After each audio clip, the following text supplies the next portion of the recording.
Limb पिता भजा एठी पियाज कटा आलू बैगण कटा है पिता शाग भी अच्छी कंचा लंका भी अच्छी कड़े गरम हो गला से किसी तेल देली तेल प्राय गरम हो गला से पिता शाग रखी पिता शाग पकाला से किसी लुण पकाला स्वाद अनुजाई आ हल्दी पाउडर हाफ चामच पकई फ्राए कर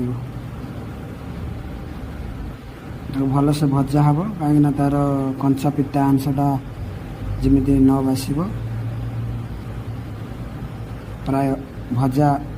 हो गला पखापाखि देखु केते सुंदर पुड़ भाव भजाटी हो गला एबे ताकू काढ़ी नवा।